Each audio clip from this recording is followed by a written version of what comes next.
जय श्री कृष्णा, राधे राधे। एक बार फिर से आपका हमारे चैनल MK स्टोरीज पर हार्दिक स्वागत है। आज सुनिए अक्षय तृतीया की कथा। आप लोगों ने अक्सर देखा होगा कि अक्षय तृतीया पर्व के मौके पर सबसे ज़्यादा लोग सोना खरीदते हैं। लेकिन क्या आपको पता है कि अक्षय तृतीया पर सोना खरीदना क्यों आवश्यक है और ये परंपरा क्यों निभाई जाती है? हिंदू धर्म में अक्षय तृतीया पर सोना खरीदने की परंपरा कई वर्षों से चली आ रही है। आज के समय में लोग किसी भी कार्य की शुरुआत सफल होने की उम्मीद के साथ करते हैं। अक्षय तृतीया का पावन पर्व वैशाख महीने की शुक्ल पक्ष की तृतीया तिथि को मनाया जाता है। इस बार तृतीया तिथि 10 मई को है, इसीलिए अक्षय तृतीया का पर्व 10 मई दिन शुक्रवार को मनाया जाएगा। ऐसी धार्मिक मान्यता है कि अक्षय तृतीया के दिन कथा सुनने से लोगों को जीवन में जीने के लिए ज़्यादा परेशानियों का सामना नहीं करना पड़ता है और आने वालों कष्टों से भी छुटकारा मिलता है। इसके अलावा जीवन को आगे बढ़ाने के लिए नई राह मिलती है। अक्षय तृतीया का मतलब है ऐसी तिथि से है जिसका कभी भी क्षय नहीं होता या जो कभी खत्म नहीं होती। पौराणिक कथा के अनुसार शाकल नगर में धर्मदास नामक वैश्य रहता था। धर्मदास स्वभाव से आध्यात्मिक प्रकृति का था और नियमित रूप से देवताओं और ब्राह्मणों का पूजन किया करता था। एक दिन धर्मदास ने अक्षय तृतीया के दिन की महिमा और उस दिन किए गए दान के महत्व के बारे में सुना। उसके बाद उस वैश्य ने अक्षय तृतीया के दिन गंगा स्नान कर सबसे पहले अपने पितरों का तर्पण किया और उसके बाद विधि विधान से भगवान का पूजन किया और ब्राह्मणों को अन्न, सत्तू, दही, चना, गेहूं, गुड़ आदि का पूरी श्रद्धा के साथ दान किया। धर्मदास की पत्नी के मना करने के बावजूद वह हर बार दान जरूर करता था।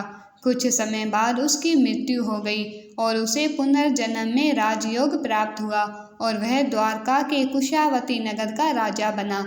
माना जाता है कि ये सब उसके पिछले जन्म में किए गए दान, पुण्य और शुभ कार्यों की वजह से हुआ। अक्षय तृतीया के दिन इस कथा के सुनने से लोगों की अक्षय पुण्य फल की प्राप्ति होती है। अक्षय तृतीया का बड़ा महत्व है। अक्षय तृतीया का धार्मिक महत्व कई मायनों में खास है। इस दिन को युग आदि तिथि भी माना जाता है। अक्षय तृतीया के दिन ही भगवान विष्णु ने परशुराम के रूप में धरती पर अवतार लिया था। महाभारत की कथा के अनुसार अक्षय तृतीया के दिन ही भगवान कृष्ण ने युधिष्ठिर को अक्षय पात्र दिया था, जिसमें भोजन कभी भी समाप्त ही नहीं होता था। उस पात्र में बने भोजन से एक बार में वहां उपस्थित सभी लोग भोजन प्राप्त कर सकते थे।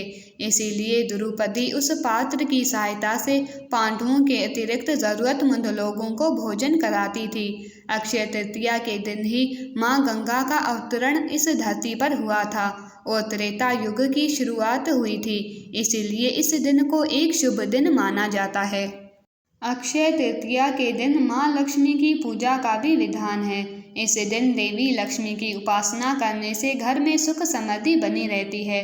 माता लक्ष्मी के साथ भगवान विष्णु की पूजा भी जरूर करें। ऐसा करने से घर में सदैव खुशहाली बनी रहेगी।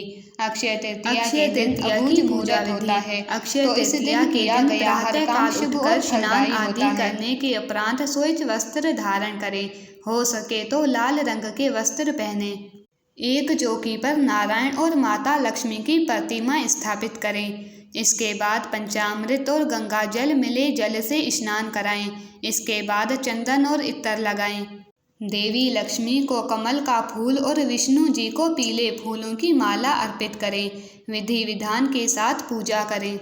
फिर पुष्प, तुलसी, हल्दी या रोली लगे चावल, दीपक, धूप आदि अर्पित करें। मखाने की खीर और पंचामृत का भोग लगाएं।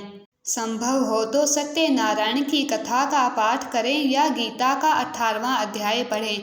भगवान के मंत्र का जाप करें और अंत में आरती करके अपनी भूल की क्षमा याचना करें। शुभ मुहूर्त को ध्यान में रखते हुए सोना, चांदी या फिर अपनी क्षमता अनुसार वस्तुएं खरीदें। अक्षय तृतीया पर सत्तू, घी, चावल, खड़ाऊ, मिट्टी का जल भरा कलश, पंखा, छाता, फल, तिल, गुड़, वस्त्र, नमक, भूमि, स्वर्ण का दान भी किया जाता है। अब जानिए अक्षय तृतीया पर क्या करना चाहिए और क्या नहीं।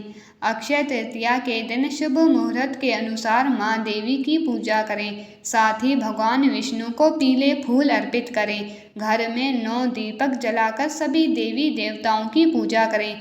ऐसा करने से परिवार में सकारात्मकता बनी रहेगी। अक्षय तृतीया का दिन बेहद शुभ होता है। ऐसे में कभी भी सूर्य उदय के बाद सोना नहीं चाहिए। इस दिन तामसी भोजन का सेवन भूलकर भी ना करें। अक्षय तृतीया के दिन गलती से भी तुलसी के पत्ते ना तोड़ें। इस दिन आप तुलसी का पूजन कर सकते हैं। इस दिन भूलकर भी पूजा स्थान को गंदा न रहने दें। इससे माँ लक्ष्मी रूठ सकती है। साथ ही घर की साफ सफाई का भी ध्यान रखें। इस दौरान जुआ और झूठ जैसे गलत कामों से दूरी बनाकर रखें। अक्षय तृतीया के दिन किसी भी व्यक्ति से पैसे की उधारी ना करें। इस दौरान प्याज और लहसुन का भी सेवन ना करें। जय श्री कृष्णा। अगर आप भक्तों ने इस चैनल को लाइक और सब्सक्राइब नहीं किया है तो अवश्य कर लेना।